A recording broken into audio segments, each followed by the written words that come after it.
Welcome to Open Plaza Talks, created by the Hispanic Theological Initiative.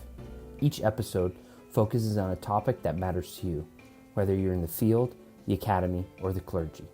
In this podcast, César Baldelomar engages in conversation with his mentor, Hosffman Ospino, to discuss his three-part series on theological imagination and education. For more information about today's episode, please visit us at htiopenplaza.org.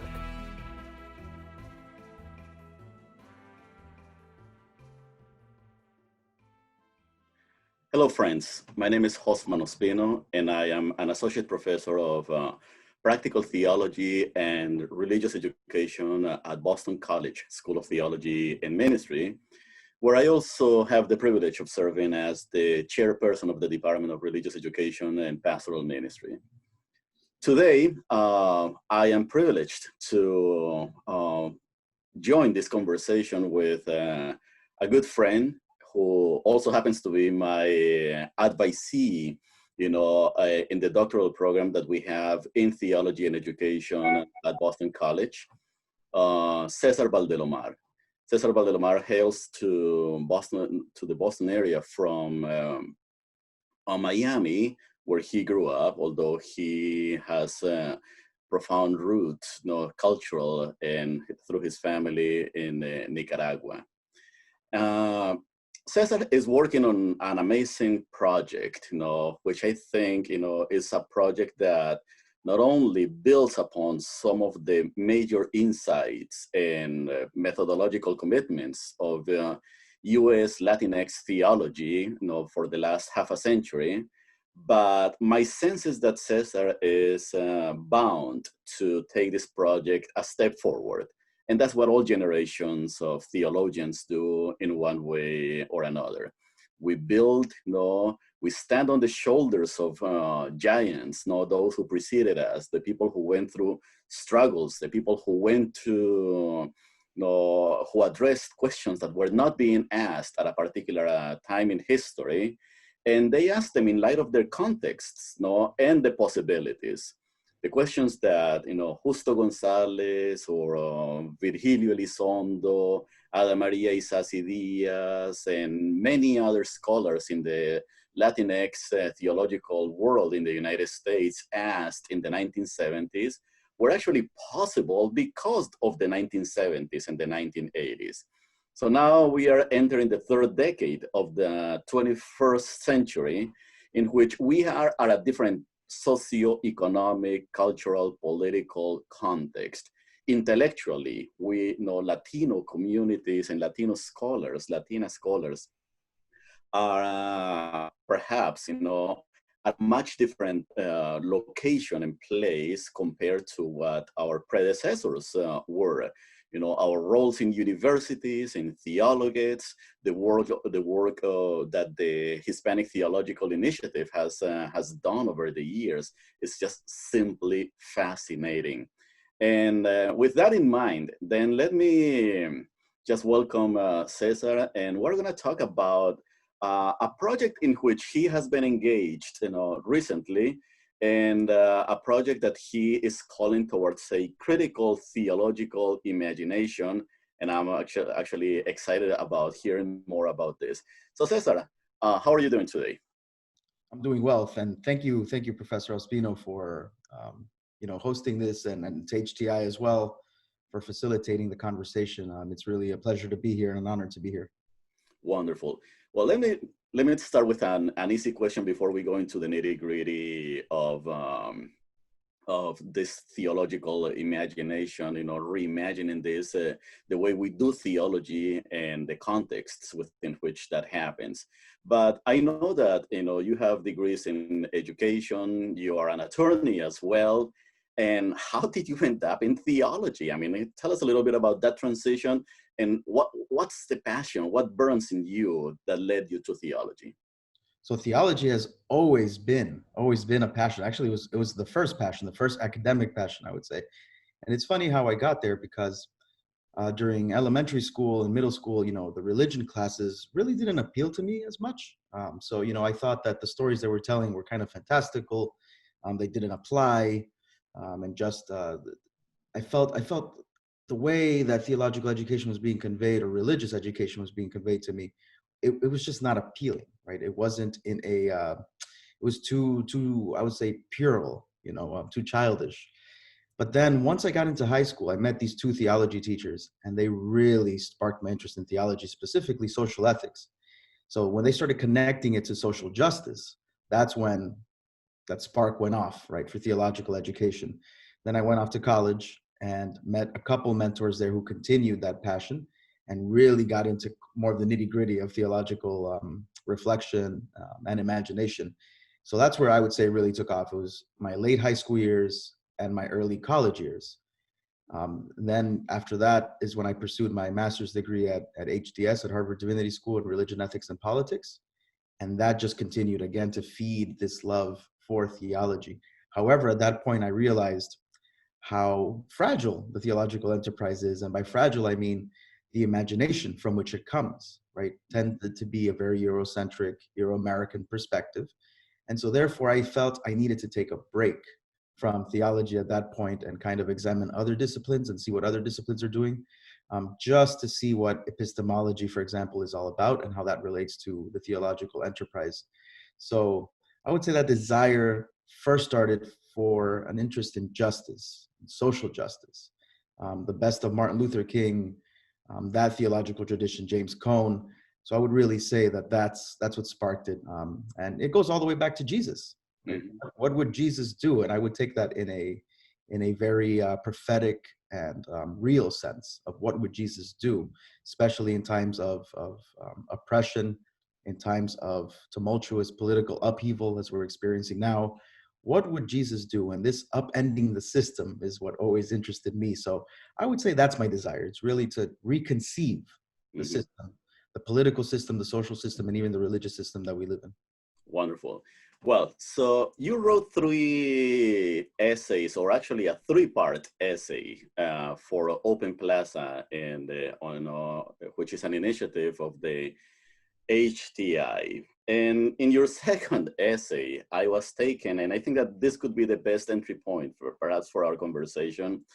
I was intrigued about your experience during undergraduate and graduate school. And you said that during the college and graduate school, quote, I'm quoting you, I had to develop separate reading lists to engage the Black, Latinx, and queer theologian professors only mentioned in passing, if at all, Well, I think, close quote, I think that uh, you are not alone in this particular experience, and many of us have actually found ourselves, because I remember also when I was doing my doctoral studies, which I did in the same institution where I teach, where I actually had to develop readings and research courses or directed readings courses so I could venture beyond the standard curriculum, the standard canon that was presented to me as theology or religious education, or just name it, whatever of the areas within the field of theology we study. So what's happening in the field of theology? What's your best assessment of theological education at this very moment, and what needs to change? That's a great question. And I think that this series that you belong to as well, the Theological Education Between the Times, Mm-hmm. this is what it seeks to assess, right? What is the state of theological education currently?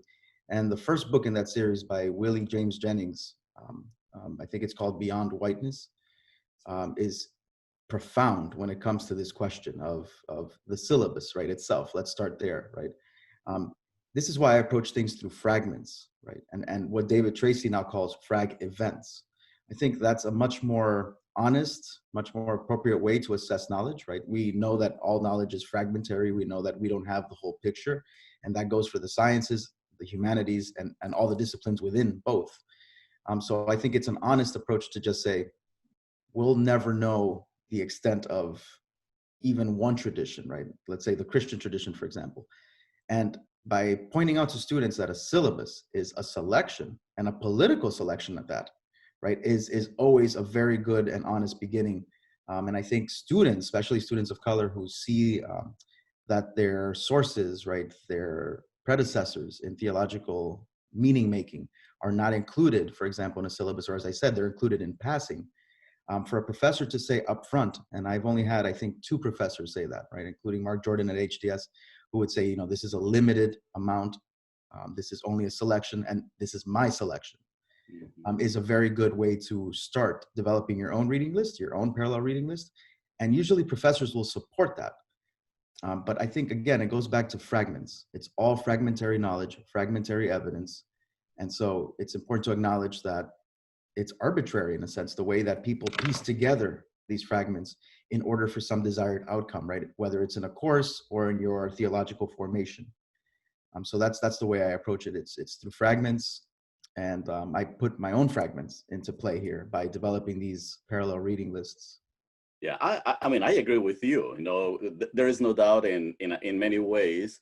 I also observe that among many of us as theologians, as theological educators, there's sometimes lack of epistemological honesty, in which we don't reveal our cards. We just simply say, if we put together our syllabi or our courses, and we just say, this is that canon. This is what you need to what you need to do or you need to learn, and if it is there, therefore those are the only voices or the primary voices that one needs to read.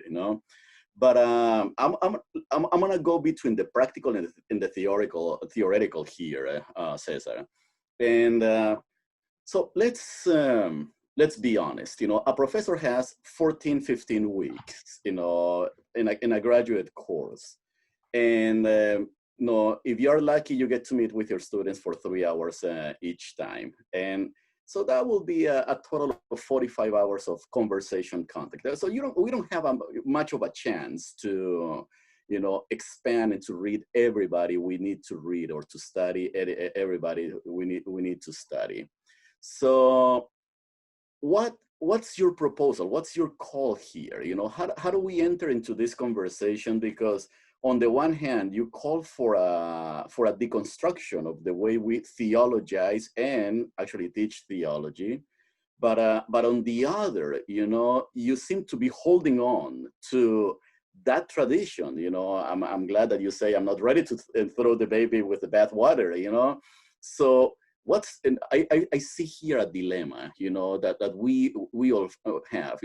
As a Latino theologian, and as a Roman Catholic, I mean, I can perfectly teach an entire course on Latinx Catholic theologians as part of a fundamental theology course or a practical theology course.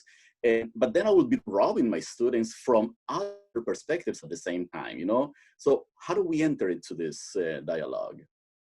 I think that's a great question. I think it's about equity here. So not necessarily focusing on just one class, or I think it has to just be equitable throughout the curriculum, right? These voices, what I call these excluded voices, voices that have been forgotten even, right?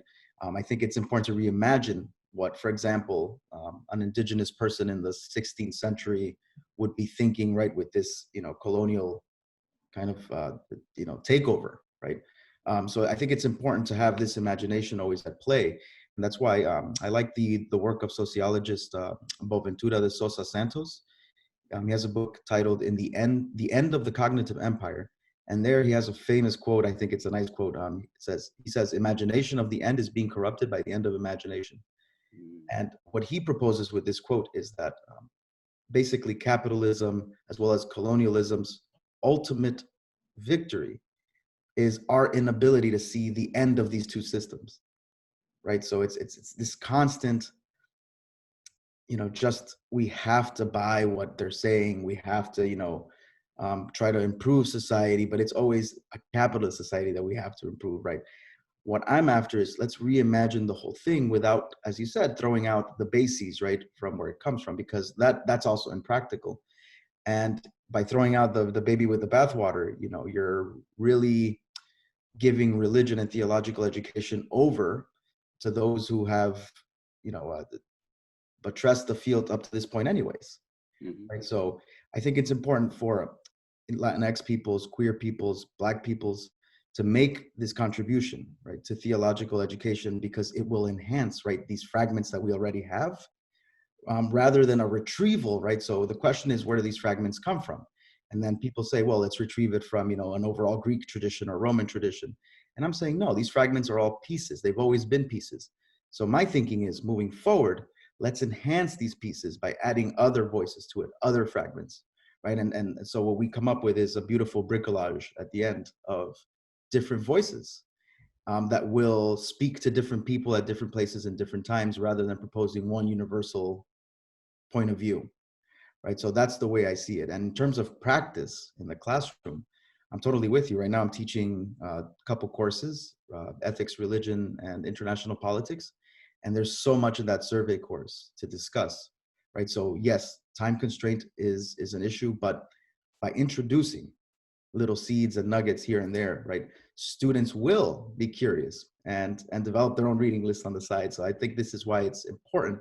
And even in a Latinx course, for example, I've developed parallel reading lists, right, where I brought in existentialists, for example, to bear on lo cotidiano, right, the everyday. I think existentialists were saying the same thing back in the 1950s.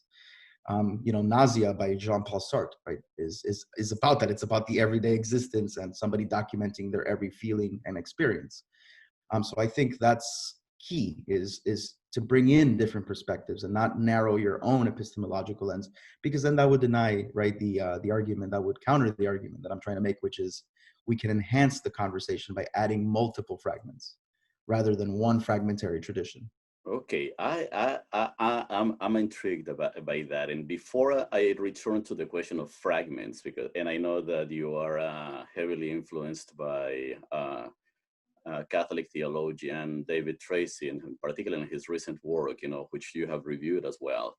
But let me go back, go back to the question of imagination, theological imagination. Okay. So just in a nutshell, what's theological imagination from your perspective? And then in what ways do minoritized scholars, theologies, or theologies that have been pushed to the peripheries, to the margins, can enrich, transform, challenge, or eventually deconstruct the existing theological imagination, or imaginations that are presented to us as normative?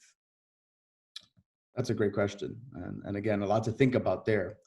A book that I always come back to is Race, a Theological Account by J. Carmen Carter.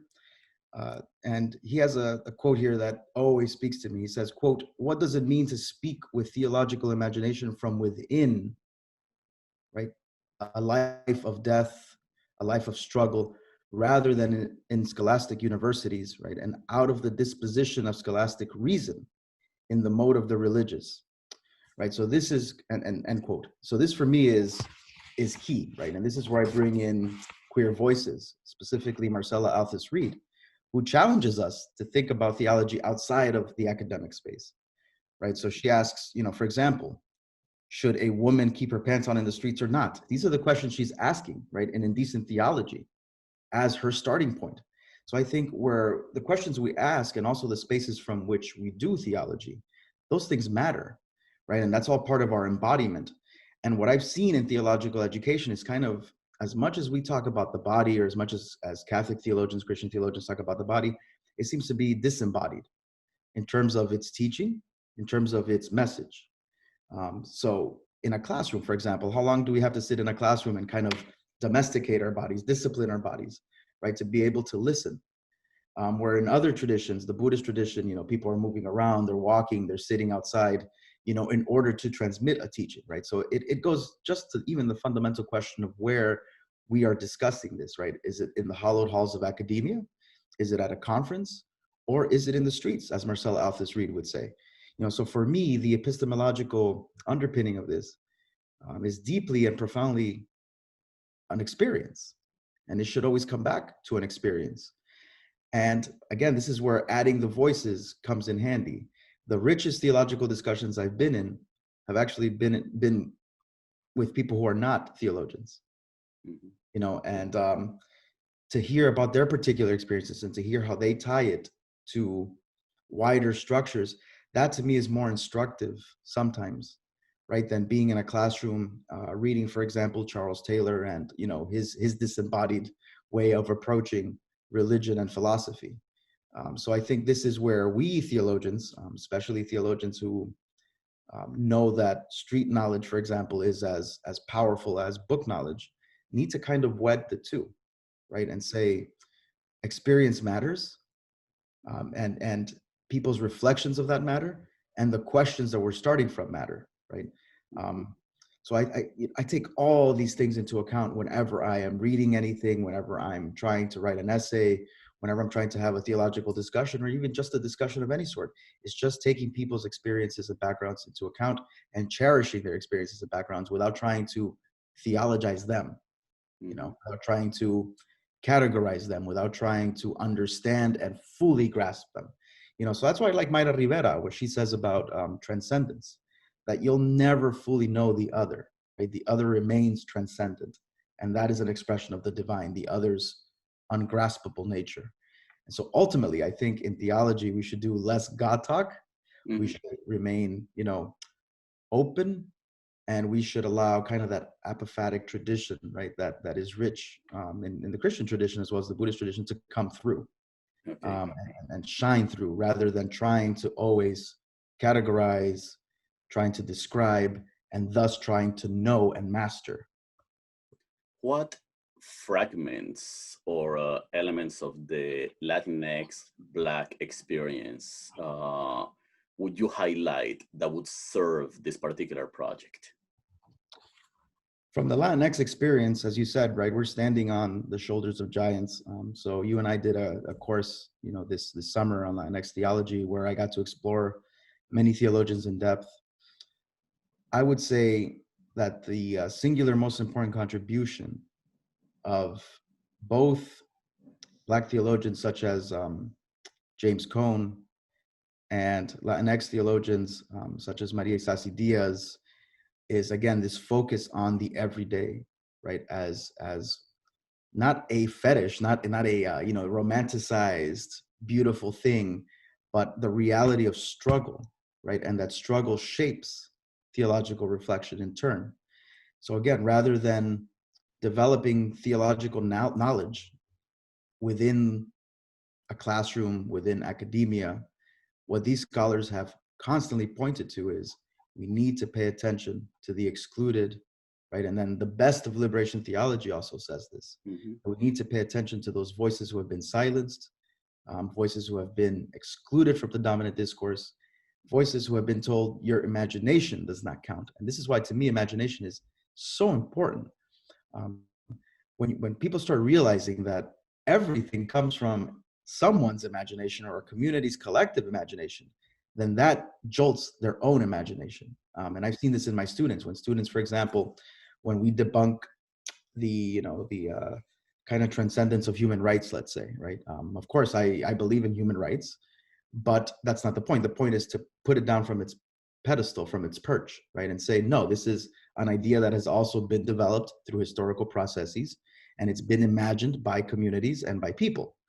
As soon as you say that, students now feel more comfortable grappling with human rights, rather than when, you know, they presuppose it's a theory coming from nowhere, right? Because then how do you approach it? You know, it's a sacrosanct theory. And so one of the things I've learned in a comparative mysticism class I'm taking is in Zen Buddhism, they're very, or at least in one tradition, the Dogen tradition of Zen Buddhism, they're very big on when something becomes an idol, bring it down from its perch by being irreverent, but respectfully irreverent. And some, you know, a group that comes to mind for me are these Sisters of Perpetual Indulgence. So these are gay men who dress in drag out in San Francisco. They started in San Francisco back in the early 80s to minister to the gay community, gay HIV positive community in San Francisco when no one else was ministering to them, right? And so they were raising money, they were holding speeches, rallies. They even protested John Paul II's visit there. So to me, the sisters jolt imagination. They present what is possible, and the sisters are very adamant by saying that they are not disrespecting nuns. Actually, they are imitating nuns, because to them, imitation is the biggest form of flattery, right? And so they're imitating these nuns. They're not mocking them, but at the same time, they're showing a certain type of irreverence toward religious life, but a respectful type of irreverence, because they do take their calling seriously. And Melissa Wilcox's book talks about this, right, as a form of serious parody. So I think to live in these tensions is necessary. That's what I've learned from Latinx voices, queer voices, Black voices, just voices from the margins, that experiences matter, our bodies matter, and how we transmit this knowledge matters. And also how we jolt the imagination. That's why, to me, it's so central to anytime there's a concept that is idealized or idolized, it's necessary to just break it down so that others can begin to imagine freshly, right, in a fresh way. Right. Yeah. I think that, you know, this particular project and this call to reimagine, you know, the way we theologize, the sources from which we draw, and the methodologies that we use to just enter into what theology is all about, you know, the discourse about God, which does not always have to be conceptual, you know, as you are indicating. So there's too much God talk, you know, but there is God being and God life and God experiencing and God contemplating and so on, that often gets relegated because the model that prevails for theological education and for the way we do theology has been established, you know, and we have inherited, you know, that, and particularly in the context of universities and seminaries and theologians, no? So, I mean, I would love to see, for instance, I mean, when you were talking about Marcela Arthaus Reed and her question, you know, about, I mean, should women wear pants in public, you know, and that's, which is an interesting question. But how many times any of us teach that in a classroom, or how many times have we encountered that, whether as students or in our conversations? And most likely, what we are going to encounter in our classrooms is the study of the Summa Theologiae, you know, by Thomas Aquinas, or we are going to read the commentary on the letter to the Romans by Karl Barth, you know, and we're going to see Calvin's institutions. And so there is a canon that has been, you know, that we have inherited, and that canon somehow continues to be passed down from generation to generation. The methods that, you know, we use to study those sources are the ones that are the standard in our universities. And as a matter of fact, those of us who are teaching university, we play by the rules so we can get tenured, you know, in those universities, so we can keep our jobs, so we can get hired.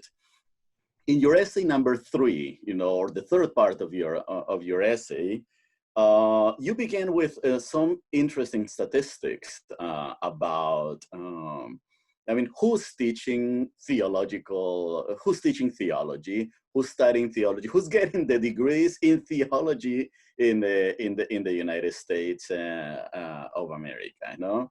And it's quite revealing, you know, that there is a particular ethnic group, you know, racial group that, you know, and that gets the vast majority of degrees in theology.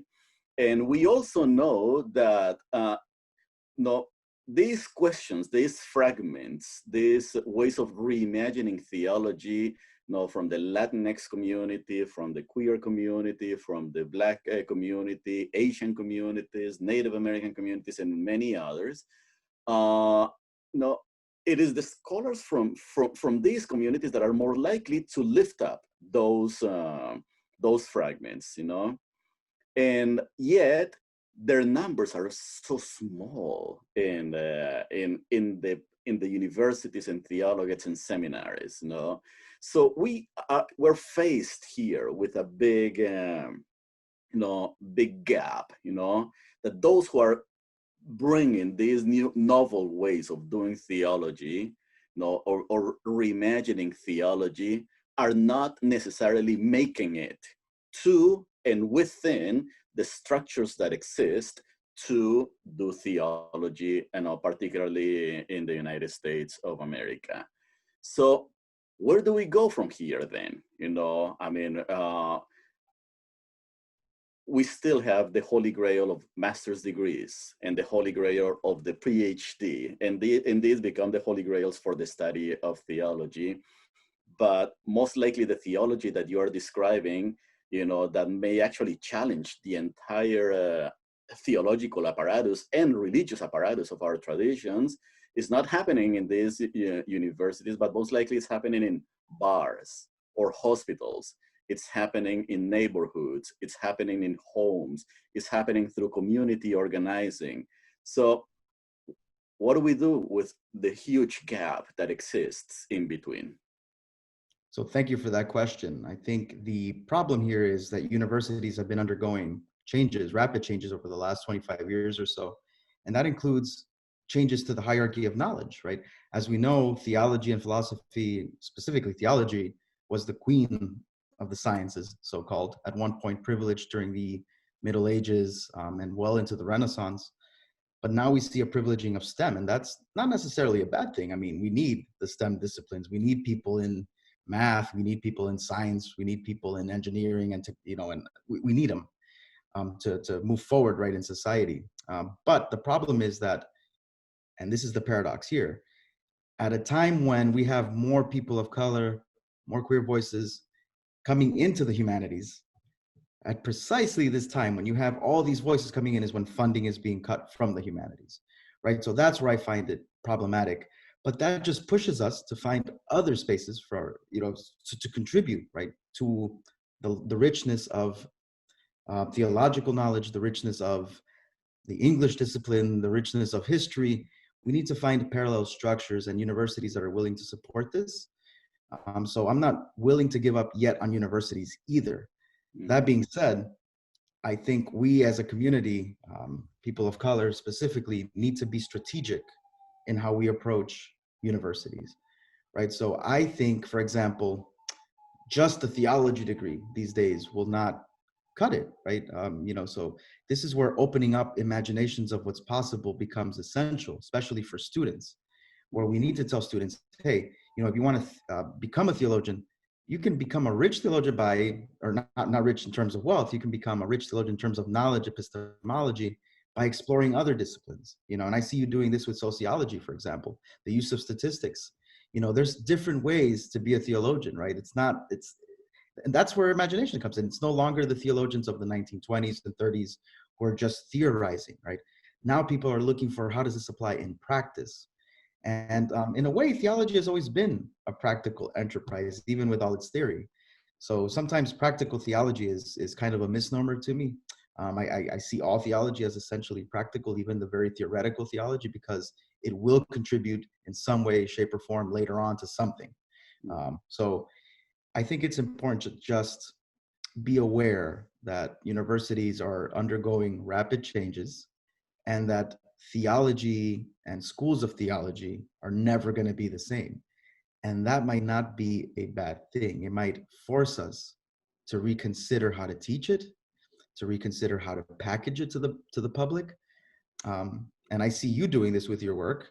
And this is the same argument that Mark Jordan is going to make in his book, Transforming Fire, which is part of the same series that you're part of, where he says that we just have to re-envision how we teach theology, right? And sometimes it means just going back to the basics. And sometimes it also means eschewing the whole tradition of theology as another science, right? It means recovering theology's artistic abilities. It's theopoetics, right? The way we write theology should be seducing readers rather than turning readers away and students away. So it's I think an exciting time, right? Whenever there's a challenge, whenever there's a rupture, this is when I think the most exciting ideas come out, right? Because when our backs are against the wall and we feel that pressure, that's when we come out and say enough is enough, or come up with something new. When we're comfortable, that's when ideas stagnate, and that's when imaginations become static. So despite the challenges, I see a lot of hope and I see a lot of creativity. And I can see a lot of my friends engaging in several types of disciplines in very unique and creative ways. And so that's at least what I'm trying to do with theology, is just come at it from a unique perspective. Mm-hmm. Frankly, a perspective that's always been there. It's Sure. always been in my background. Yeah. Let me ask you one question, that emerges from what you are saying, and that is the question of institutionalization, okay, and the role of institutions in not giving or granting validity to these theologies or these theological fragments and methodologies, because they are already de facto valid, to the communities in themselves. There's already value, there is already power, there is already wisdom that is inherent to these theological fragments and experiences. And but I want to go back, for instance, to how the scriptures were read by monks and in monasteries in the later part of the first millennium, and which was primarily a way of reading the scriptures and commenting on the scriptures. It was mostly the spiritual reading of the scriptures. And then, certainly as years went by, the study of the scriptures has become something, very specialized, and as a matter of fact, the guilds that bring together scripture scholars in the United States tend to be the largest ones, when in the theological world. But the study of the scriptures has become institutionalized, and therefore it has been able to influence how we worship, how we do other forms of theology, how we organize religion, and so on. I'm thinking, for instance, of the work of the fathers of the church, and we should say fathers and mothers of the church. And in the world of patristics, most of these scholars wrote homilies and exhortations. That was their theology. These people were interested in making sure that the communities had their best understanding and came closer to the experience of Jesus Christ, and they understood how God was becoming present. But it was through preaching, it was through exhorting, it was through correcting one another, and so on. Today, the study of patristics is an academic field. It has become institutionalized, and maybe that's why perhaps we may end up in with an approach to biblical studies, to patristics, to theology, and many other in spirituality that is stagnant and flat, and perhaps cold for many people. But on the other hand, the other side of the coin is that by becoming institutionalized, they have been able to trigger movements. They've been able to allow people to come and get a master's degree in patristics or scriptures, or a doctoral degree in spirituality, or a doctoral degree in homiletics or preaching, and so on. So is there any hope for institutions, for an institutionalization of the type of theology that is fragmented, that is outside of these structures that are suffocating, the creativity and the imagination? And or is this an either or, which I don't think is where you're going, but how do we maintain, the liveliness of what's out there outside of those structures and the institutions, and at the same time inject new life, into these institutions, so they can be life-giving, so they can become sources of wisdom and energy that revitalize Christian churches, and revitalize our religion, and revitalize our society. So paradoxically, I think that capitalism is forcing theology to rethink itself. The best-selling books in theology tend to be the ones that are offering some type of spiritual or practical practice, right? So I think it's not that we have to fit within a capitalist system, because I actually think theology its value comes from still resisting certain forms of capitalism, right? And prepackaging of knowledge in a way that is, very streamlined and capitalistic. So I think that can actually be theology saving grace. But I think it goes back to retrieval, Professor Ospino. I think it goes back to that. I think approaching things in a fragmentary way does not mean just approaching the primary sources in a fragmentary way. It means also approaching their interpretations, right? So also seeing that their interpretations have been part of a imagination.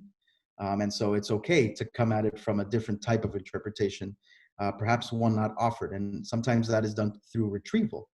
And that's why I think that in a classroom, you have the teacher, you have the students, but then you also have the text, and the texts are themselves powerful teachers, right? That the way the texts activate themselves in a student is very unpredictable.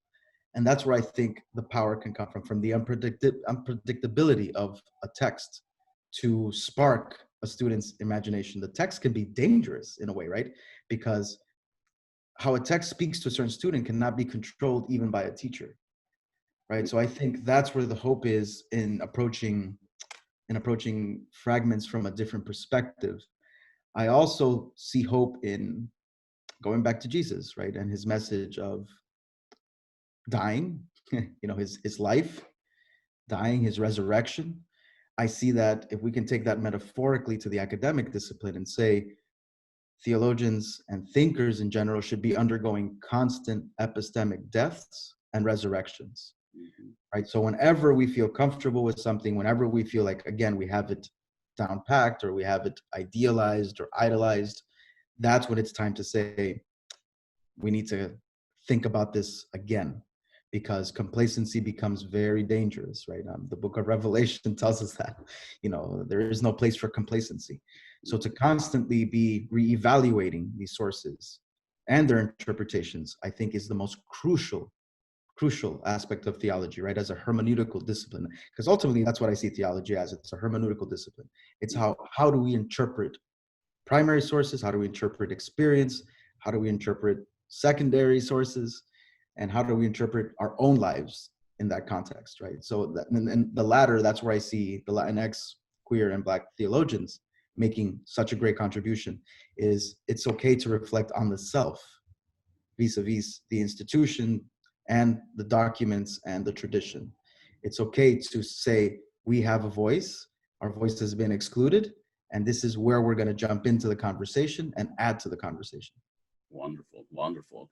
Okay, so this has been an amazing conversation, Cesar, and you're at the beginning of your career, so I'm not going to ask you right now to say, okay, what's your final word? Because most likely, you have about 50 or 60 more years ahead of you to continue to unpack all these ideas, and this should be an ongoing conversation.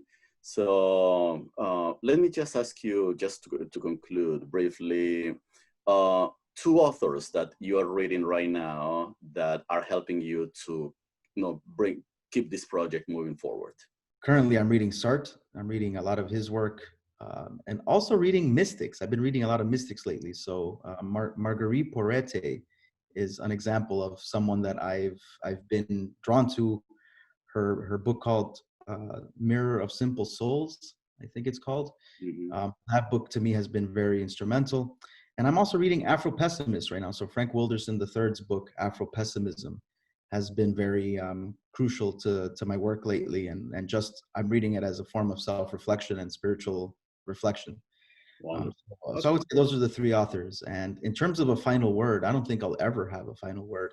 I think this is all tentative. I think this entire enterprise is tentative, and that's what makes it beautiful. And that's what makes it resistant to capitalism and to capitalist structures in a way that it's always going to be tentative.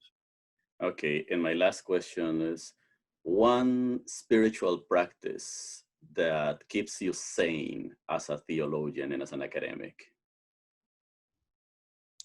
So lately, I've been invited to join a Presbyterian church, a progressive Presbyterian church in New York, as their theologian in residence. And I take that as an honor, right? Because being Catholic and then being invited to be part of another community where they're giving me the space to preach, for example, they're giving me the space to explore questions of what it means to be human with their community. That to me, that welcoming of this community shows that fellowship is possible and that it's beautiful. It's a beautiful thing. And that sometimes you do have to go outside your own tradition, right? To seek out these experiences without necessarily leaving your own tradition behind.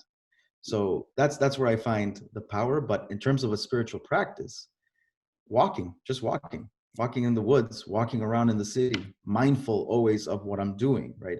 Mindfulness itself, just constantly reminding myself, am I being, the best person I can be for others right now at this point? And am I also taking care of myself? Audre Lorde, she used to say that self-care is not self-indulgence, it's self-preservation, right? And that's essential, especially in long-term political warfare, which she calls political warfare, which we all experience and we're experiencing now. So for me right now, it's disconnecting.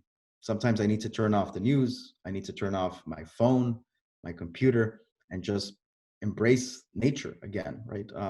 And this is where I find Thomas Berry to be very helpful. Peter Morin, who influenced Dorothy Day, which they would constantly say, the green revolution needs to come, it needs to happen, right? And it needs, and the green revolution begins within, to develop that cosmic consciousness that leads to a heightened sense of mindfulness. And you see that again in the Christian mystical tradition. You see it through Thomas Merton, but you also see it in Buddhism, and you see it in all the other religious traditions, right? So there's something about just being mindful of our actions, of our words, and what we do on a day-to-day basis that keeps me grounded.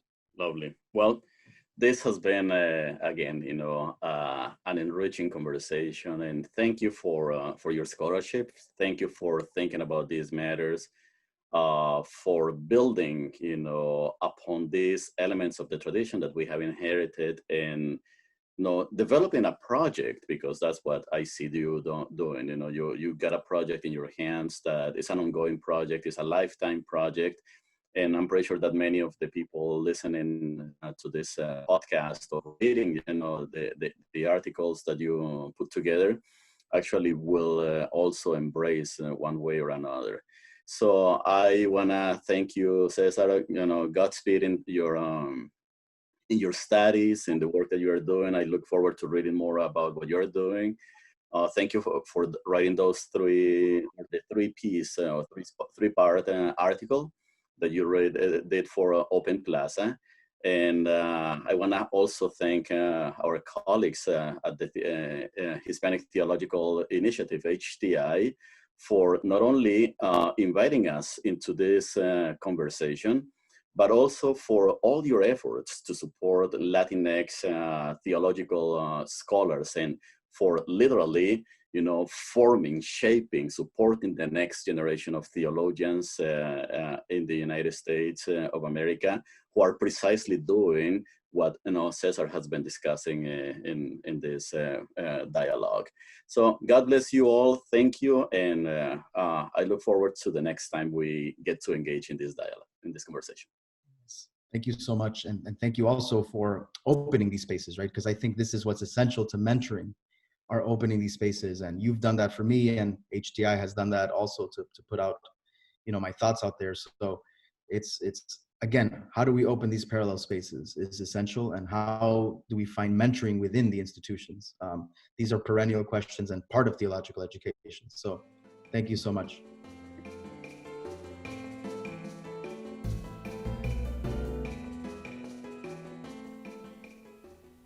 This has been an HTI production. For more information, visit us at htiopenplaza.org. The Hispanic Theological Initiative provides Open Plaza as a public service. The views expressed by the guests are their own. Their appearance on this program, or any reference to a specific product or entity they represent, does not constitute an endorsement or recommendation by HTI.